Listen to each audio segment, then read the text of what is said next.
Here we see our latest edition of Gears magazine, and this is the ATRA, Automatic Transmission Rebuilders Association.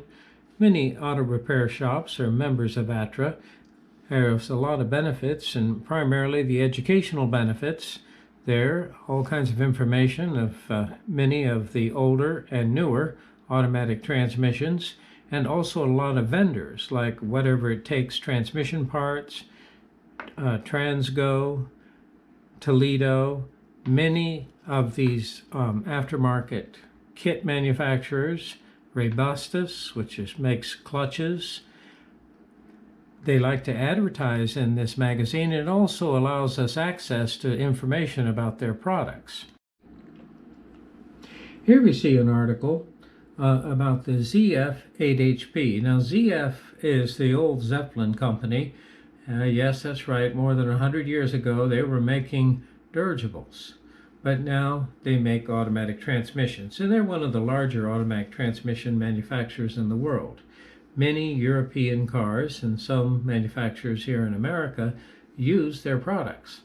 And here's a nice little chart that kind of shows us some of the vehicles that are using the ZF-8HP. Now, the 8 signifies the 8 speeds forward. This is a rear-wheel drive unit. In other words, this is for an engine that's longitudinally mounted. Now, oftentimes the transmission will have a type of transfer case, so it's very possible that this is an all-wheel drive vehicle application that uses this transmission. And let's take a look. Well, of course, the luxury arm of BMW, and then, of course, Audi, Alfa Romeo, Aston Martin, Bentley, BMW, and then here's one I don't readily recognize. There we see Jaguar. Now here's another one that we don't have here in the U.S. market. Maserati, Range Rover, Rolls-Royce, and there Toyota and Volkswagen. One thing to keep in mind, though, is when you look at Volkswagen, also Audi is part of the Volkswagen Auto Group, and also I guess Bentley is also. But let's take a look.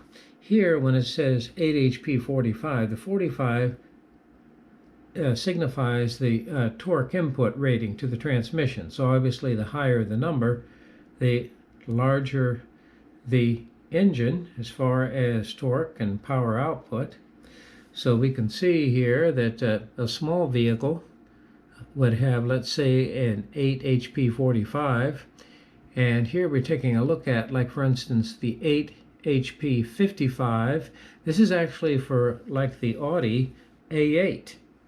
So this is an all-wheel drive unit with the transfer case and differential integral with a common case. And there we see the 70.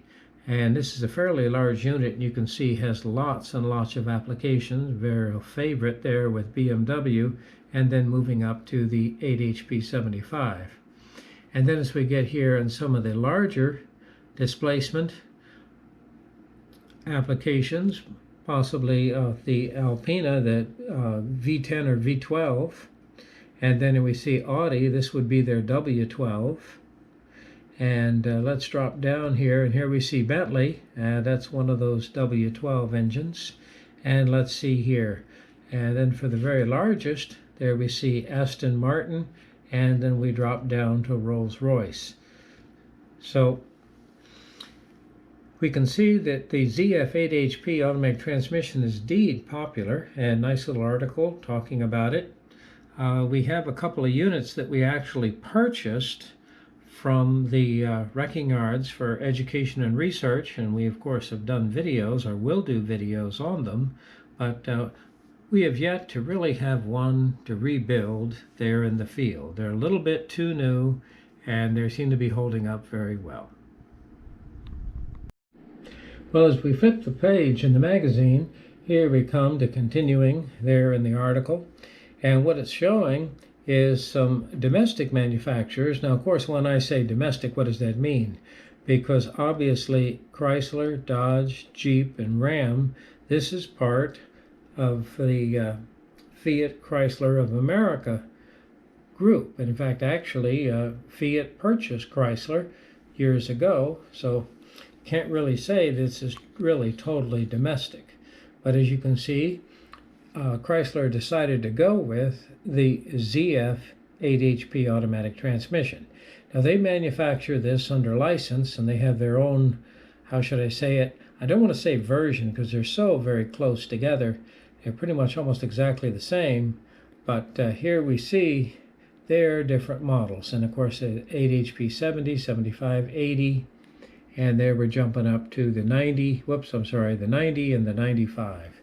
So here as I get to the larger trucks, then of course obviously I need to go to a more stout transmission. And again, as we mentioned, this is a longitudinally mounted application, and oftentimes many of these vehicles are all-wheel drive, so there'll be some type of transfer case there bolted to the transmission.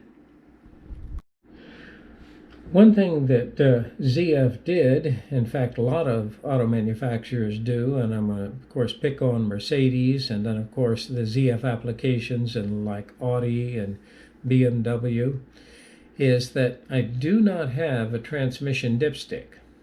Now what they mention there, and of course we see a nice decal on the plastic oil pan, is that this transmission is filled for life. In other words, there's no need to service the automatic transmission. You don't need to check the fluid, you don't need to change the fluid. And I would say that's true up to 100,000 miles.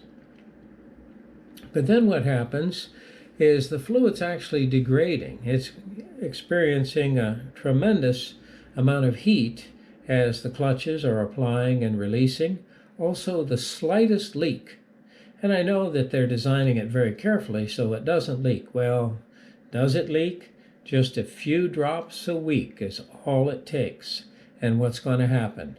After 10 years, 150,000 miles, that fluid level starts to get lower and lower. And what's going to happen is the hydraulic pump starts to ingest air. You possibly feel what the article mentions, a torque converter clutch chuggle. As the torque converter clutch tries to apply and release, there the fluid level is insufficient.